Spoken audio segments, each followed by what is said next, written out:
घरगुती गॅसला केंद्र सरकार प्राधान्य देणार. गॅसची साठेबाजी रोखण्यासाठी एस्मा कायदा लागू.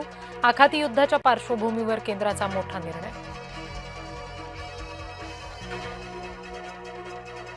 गॅस तुटवड्यामुळे मुंबईमधील 20% उपहारगृह बंद. व्यावसायिक गॅस सिलेंडर मिळत नसल्याचा परिणाम.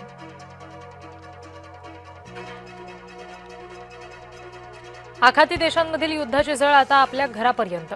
सिलेंडर बुकिंगची मुदत 21 वरून 25 दिवसांपर्यंत. साठेबाजी आणि काळा बाजार रोखण्यासाठी निर्णय.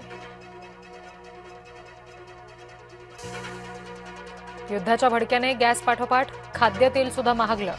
वाहतूक विस्कळीत झाल्यामुळे पुरवठ्यावर परिणाम. खाद्यतेलाच्या दरामध्ये वाढ झाल्यामुळे सर्वसामान्यांना फटका.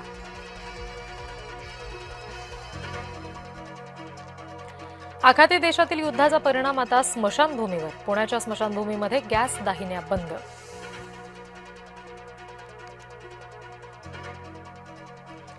गॅसच्या तुटवड्याचा सोलापूरमधील हॉटेल व्यावसायिकांना फटका. व्यावसायिक सिलेंडरचा भाव 2400 रुपयांवर पोहोचला. हॉटेल व्यावसायिकांनी जय महाराष्ट्रकडे व्यक्त केली खंत. आखाती देशातील युद्धाचा कंपन्यांना फटका. गॅस अभावी एमआयडीसी मधील कंपन्या बंद पडणं सुरू. संभाजीनगरमधील अनेक उद्योग बंद पडण्याच्या मार्गावर.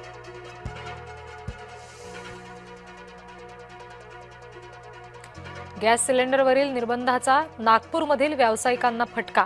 परिस्थिती न सुधारल्यास हॉटेल बंद करण्याची वेळ येणार.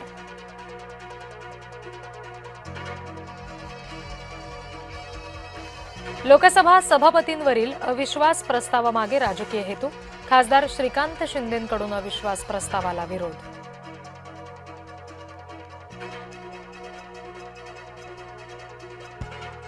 $50 लाखांच्या खंडणीसाठी व्यापाऱ्याचं अपहरण. पिंपरी पोलिसांनी पाठलाग करत 5 जणांना ठोकल्या बेड्या.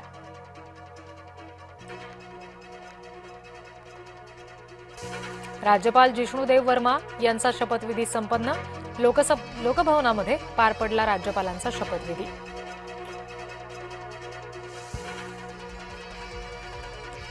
युद्धाच्या ज्वाळा भारतापर्यंत आल्या. पीएमची भूमिका काय? इस्रायल इराण युद्धावरून संजय राऊत यांचा पंतप्रधानांना थेट सवाल. संभाजीनगरमध्ये ठाकरे गट आणि भाजप आमने सामने. पंचायत समिती सभापती निवडणुकीमध्ये राडा.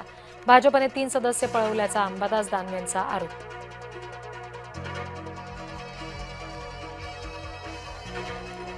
अवैध गर्भपात प्रकरणामधील मुख्य आरोपी भाजप नेत्यांसोबत. मुख्य सूत्रधार डॉक्टर दिलीप सिंह राजपूत भाजप नेत्यांसोबत. अंबादास दानवे यांचा एक्सपोस्ट करून आरोप.